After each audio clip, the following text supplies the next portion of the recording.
മേലിൽ പാപം ചെയ്യരുത് എന്ന ക്രിസ്തുമൊഴി ആസ്പദമാക്കി ഒരിക്കൽ ഒരു പ്രശസ്തനായ എഴുത്തുകാരൻ ഇപ്രകാരം പറയുകയുണ്ടായി: വീണ്ടും തുടങ്ങുന്നതിൻ്റെ നാട് എന്ന് വിളിക്കപ്പെടുന്ന ഒരു അത്ഭുതകരമായ സ്ഥലം ഉണ്ടായിരുന്നെങ്കിൽ എന്ന് ഞാൻ എത്രയോ ആഗ്രഹിക്കുന്നു.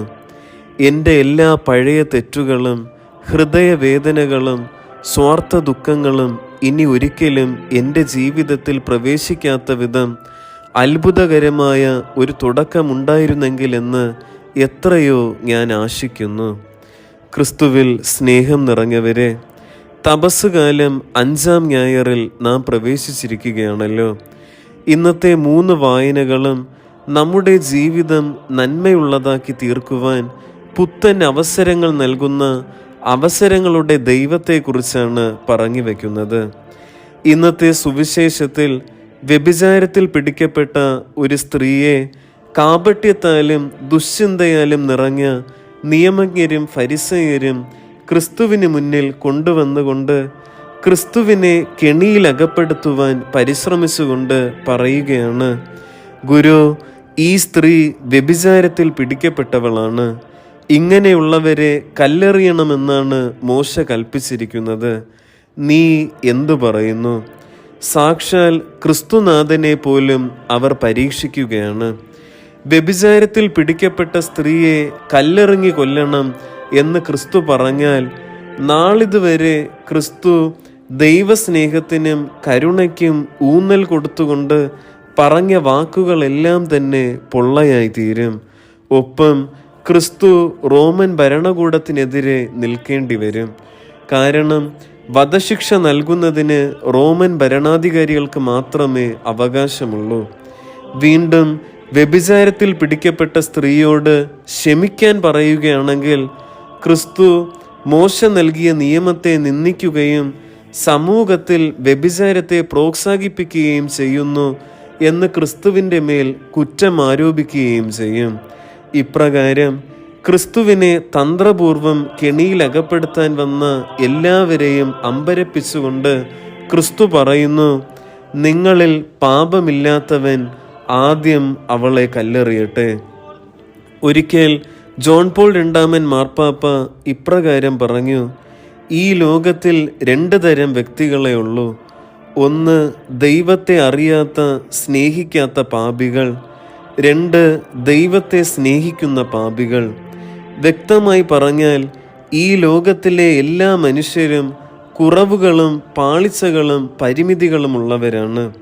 അതുകൊണ്ട് തന്നെ മത്തായിയുടെ സുവിശേഷം 7-ാം അധ്യായം 5-ാം വാക്യം പറയുന്നുണ്ട്: കപടനാട്യക്കാര, ആദ്യം സ്വന്തം കണ്ണിലെ തടിക്കഷണം എടുത്തു മാറ്റുക, അപ്പോൾ സഹോദരൻ്റെ കണ്ണിലെ കരടെടുത്ത് കളയാൻ നിനക്ക് കാഴ്ച തെളിയും. മറ്റുള്ളവരെ വിധിക്കേണ്ട യോഗ്യത നമ്മുടെ അറിവോ പാണ്ഡിത്യമോ അല്ല, മറിച്ച് പരിപൂർണതയാണെന്ന് ക്രിസ്തു നമ്മോട് പറഞ്ഞു വയ്ക്കുകയാണ്. അതായത് മറ്റുള്ളവരെ വിധിക്കുവാൻ നമുക്കാർക്കും യോഗ്യതയില്ല, അർഹതയില്ല, അവകാശമില്ല. വിധി ദൈവത്തിന് വിട്ടുകൊടുക്കുവാൻ ഈ വചനം നമ്മെ പഠിപ്പിക്കുന്നു.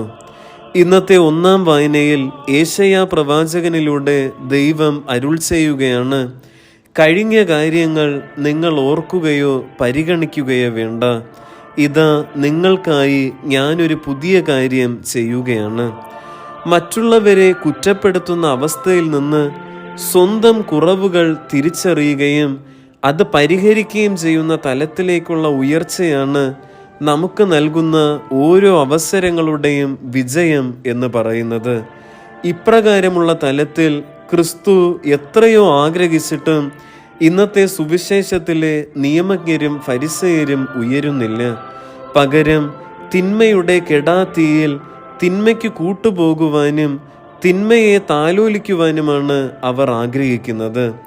ഉള്ള് തിളക്കമുള്ളതാക്കി മാറ്റുക, ഹൃദയം പ്രകാശപൂരിതമാക്കുക, മനസ്സ് വെണ്മയുള്ളതാക്കി തീർക്കുക എന്നിവ വളരെ പ്രധാനപ്പെട്ട കാര്യങ്ങളാണ്.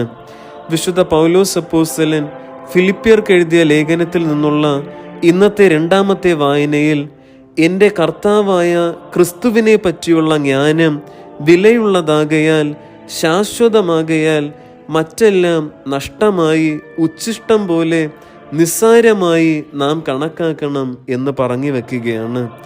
ഈ ജ്ഞാനം മേലിൽ പാപം ചെയ്യാതിരിക്കുവാൻ നമ്മെ സഹായിക്കും. 34 സങ്കീർത്തനം 8 വാക്യം ഇപ്രകാരം പറഞ്ഞു വെക്കുന്നുണ്ട്: കർത്താവ് എത്ര നല്ലവനെന്ന് രുചിച്ചറിയുവൻ. കർത്താവിനെ രുചിച്ചറിഞ്ഞവൻ പാപമാകുന്ന പഴയ മനുഷ്യനെ ഉരുങ്ങി മാറ്റി ക്രിസ്തുവിനെ വസ്ത്രമായി ധരിച്ചവനാണ്. ഇപ്രകാരമുള്ളവർക്ക് മാത്രമേ ഉയർച്ചയിലെത്തുവാൻ സാധിക്കുകയുള്ളൂ. പ്രിയപ്പെട്ടവരെ, വിശ്വാസത്തിൽ ചാഞ്ചാട്ടമുണ്ടായിരുന്ന പത്രോസിന് സഭയുടെ തലവനായ പത്രോസാകാൻ നൽകിയ അവസരത്തെ പോലെ, സഭയെ പീഡിപ്പിച്ചിരുന്ന സാവൂളിന് വിശ്വാസത്താൽ കത്തിജ്വലിക്കുന്ന പൗലോസാകാൻ നൽകിയ അവസരത്തെ പോലെ, സമ്പത്തിൻ്റെ കൊടുമുടിയിൽ താണ്ഡവമാടിയ ഫ്രാൻസിസ് അസീസിക്ക് എനിക്ക് ഒരേ ഒരു പിതാവേ ഉള്ളൂ, അതെൻ്റെ സ്വർഗസ്ഥനായ പിതാവാണ് എന്ന് പറയുകയും സ്വർഗസ്ഥനായ പിതാവിൻ്റെ ഹിതമനുസരിച്ച് ജീവിക്കുവാൻ നൽകിയ അവസരത്തെ പോലെ, ഇന്നത്തെ സുവിശേഷത്തിൽ വ്യഭിചാരത്തിൽ പിടിക്കപ്പെട്ട സ്ത്രീക്ക് വിശുദ്ധിയിലേക്ക് ഉയരുവാൻ നൽകിയ അവസരത്തെ പോലെ, ഇന്നിൻ്റെ ലോകത്ത് അഹങ്കാരത്തോടെ വിദ്വേഷത്തോടെ സമ്പത്തിനും സ്ഥാനമാനങ്ങൾക്കും പേരിനും പ്രശസ്തിക്കും പിന്നാലെ പരക്കം പായുന്ന നമുക്ക് മുന്നിൽ വിശുദ്ധിയുടെയും നന്മയുടെയും അവസരമായി